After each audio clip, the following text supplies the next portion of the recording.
Assalamualaikum warahmatullahi wabarakatuh.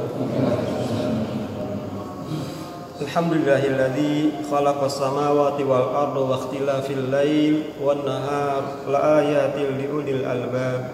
Asyhadu an la ilaha illallah wahdahu la syarikalah wa asyhadu anna Muhammadan abduhu wa rasuluh la nabiyya ba'da.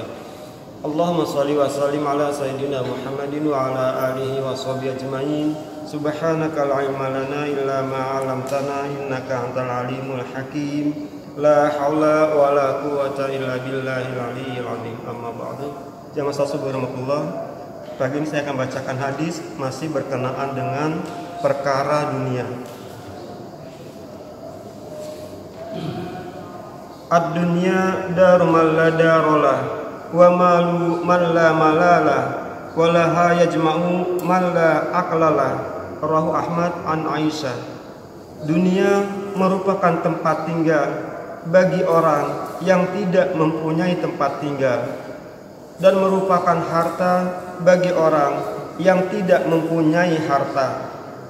Dan hanya karena dunialah orang-orang yang tidak berakal mengumpulkannya. Hadis riwayat Ahmad melalui Aisyah radhiyallahu anha. Penjelasan: kehidupan di dunia ini adalah kehidupan sementara, dan semua harta benda yang terdapat di dalamnya merupakan batu ujian bagi manusia. Orang yang berakal dan bijaksana tidak menjadikan dunia sebagai tujuan akhirnya, melainkan menjadikannya sebagai sarana untuk meraih pahala akhirat yang kekal lagi abadi. Allah Subhanahu wa taala berfirman yang artinya, dan tidaklah kehidupan dunia ini melainkan senda gurau dan main-main, dan sesungguhnya akhirat itulah yang sebenarnya kehidupan kalau mereka mengetahui. Quran surat Al-Ankabut ayat 64. Untuk itu jadikanlah dunia hanya sebagai sarana untuk bertakwa kepada Allah dengan menjalankan semua yang diperintahkannya dan menjauhi segala apa yang dilarangnya. Lakukanlah perkara akhirat sebanyak-banyaknya selagi kita masih hidup. Karena kalau tidak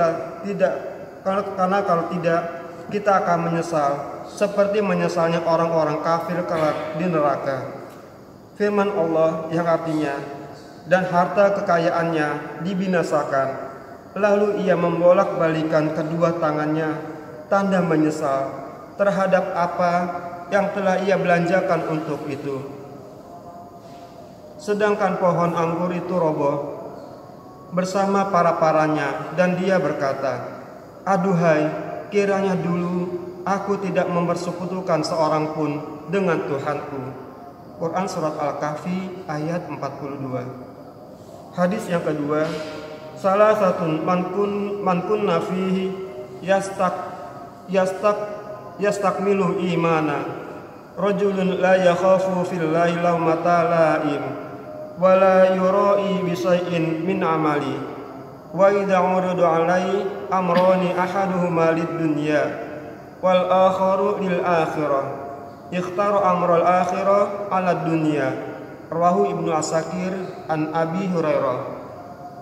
Ada 3 perkara yang barang siapa ketiganya berada dalam dirinya, berarti imannya telah sempurna, yaitu seseorang yang tidak takut terhadap celaan orang yang mencela demi karena Allah.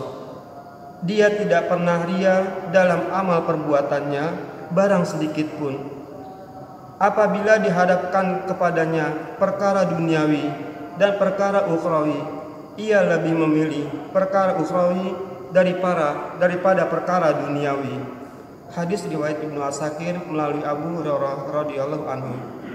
Penjelasan: ada 3 macam sifat yang membuat iman seseorang menjadi sempurna, yaitu bila ia tidak takut kepada celaan orang-orang yang mencela dirinya dalam membela kebenaran karena Allah. Segala sesuatu yang hak, maka kita patut mempertahankannya, kalaupun itu menimbulkan celaan dari orang lain. tetaplah kita melakukannya. Hal seperti itu merupakan sedikit dari tantangan orang yang beriman dan beramal soleh. Yang kedua, tidak pernah ria dalam suatu hal apapun. Semua yang dia lakukan dengan ikhlas, tanpa pamrih, dia hanya mengharap ridho dari Allah Subhanahu wa Ta'ala. Allah berfirman yang artinya, dan juga orang-orang yang menafkahkan harta-harta mereka karena ria kepada manusia, dan orang-orang yang tidak beriman kepada Allah dan kepada hari kemudian. Barang siapa yang mengambil setan itu menjadi temannya, maka setan itu adalah teman yang seburuk-buruknya. Quran Surat An-Nisa ayat 38. Dalam surat lain Allah juga berfirman yang artinya, hai orang-orang yang beriman, janganlah kamu menghilangkan pahala sedekahmu dengan menyebut-nyebutnya dan menyakiti perasaan si penerima, seperti orang yang menafkahkan hartanya karena ria kepada manusia, dan dia tidak beriman kepada Allah dan hari kemudian. Maka perumpamaan orang itu seperti batu licin yang di atasnya ada tanah. Kemudian batu itu ditimpa hujan, lalu menjadikan dia bersih, tidak bertanah. Mereka tidak menguasai sesuatu apapun dari apa yang mereka usahakan, dan Allah tidak memberi petunjuk kepada orang-orang yang kafir. Quran Surat Al-Baqarah ayat 264. Yang ketiga, selalu memilih atau memprioritaskan perkara akhirat daripada perkara duniawi apabila keduanya dihadapkan kepadanya. Allah Subhanahu wa Ta'ala berfirman yang artinya, dan sesungguhnya akhirat itu lebih baik bagimu daripada kehidupan duniawi. Quran Surat Ad-Duha ayat 4.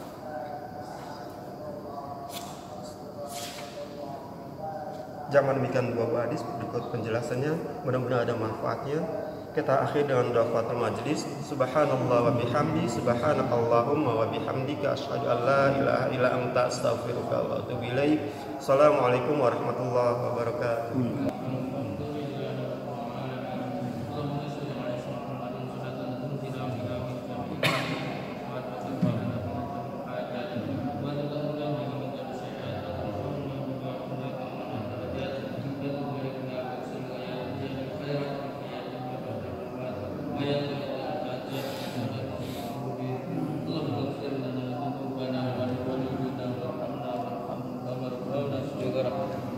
Allahumma